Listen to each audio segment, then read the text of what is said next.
गुरु नानक एक महान धार्मिक प्रवर्तक तथा सिख धर्म के संस्थापक थे। नानक शाही कैलेंडर के हिसाब से गुरु नानक का जन्मोत्सव अप्रैल में मनाया जाता है, लेकिन सामान्य तौर पर यह 4 नवंबर को उनकी जयंती मनाई जाती है। नानक ने सिख धर्म में हिंदू और इस्लाम दोनों की अच्छाइयों को शामिल किया।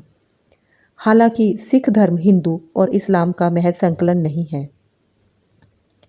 गुरु नानक एक मौलिक आध्यात्मिक विचारक थे। उन्होंने अपने विचारों को खास कविताई शैली में प्रस्तुत किया। यही शैली सिखों के धर्म ग्रंथ गुरु ग्रंथ साहिब की भी है।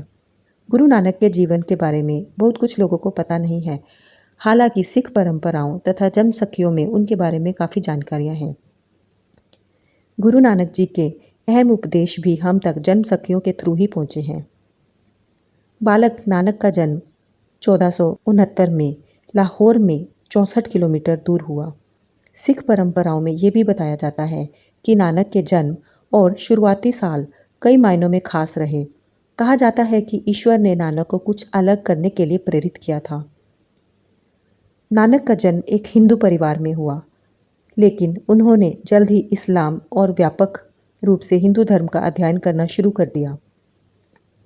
इसका नतीजा ये हुआ कि नानक में बचपन में ही कवि और दर्शन की अद्भुत क्षमता आ गई थी। गुरु नानक के बारे में एक प्रसिद्ध कहानी भी है कि वो 11 साल की उम्र में ही विद्रोही हो गए थे।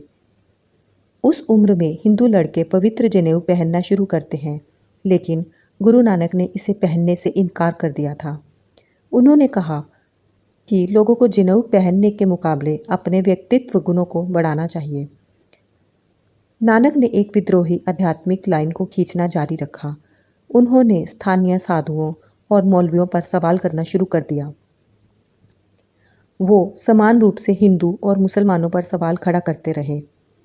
नानक का जोर आंतरिक बदलाव पर था। उन्हें बाहरी दिखावा बिल्कुल भी पसंद नहीं था। गुरु नानक ने कुछ वक्त के लिए मुंशी के तौर पर भी काम किया था, लेकिन कम उम्र में ही खुद को आध्यात्मिक विषयों में अध्ययन में लगा दिया था।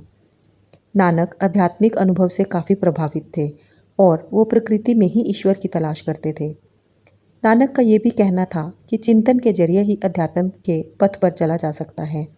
उनका मानना था कि जीवन शैली के जरिए ही इंसान अपने भीतर ईश्वर को देख सकता है। 1496 में नानक की शादी हुई। उनका एक परिवार भी था। नानक ने भारत, तिब्बत और अरब से आध्यात्मिक यात्रा की शुरुआत की और यह यात्रा 30 सालों तक चली। इसके दौरान नानक ने काफ़ी अध्ययन किया और पढ़े लिखे लोगों से बहस भी करनी शुरू करी। इसी क्रम में नानक ने सिख धर्म की ओर राह बढ़ाई और अच्छे जीवन के लिए अध्यात्म को स्थापित किया। गुरु नानक के जीवन के आखिरी वक्त पंजाब के करतारपुर में गुजारे। यहीं पर उन्होंने अपने उपदेशों से भारी संख्या में अनुयायियों को आकर्षित किया।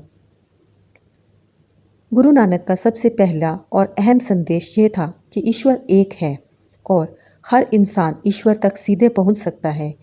इसके लिए कोई रिवाज, पुजारी या फिर मौलवी की ज़रूरत नहीं। गुरु नानक ने सबसे क्रांतिकारी सुधार यानी जाति व्यवस्था को ख़त्म करने के लिए प्रयास किया। उन्होंने इस चीज़ को भी प्रमुखता से स्थापित किया कि हर इंसान एक है, चाहे किसी भी जाति या फिर लिंग का हो। उम्मीद है आपको ये कथा पसंद आई। Please like, share and subscribe करें। Thank you.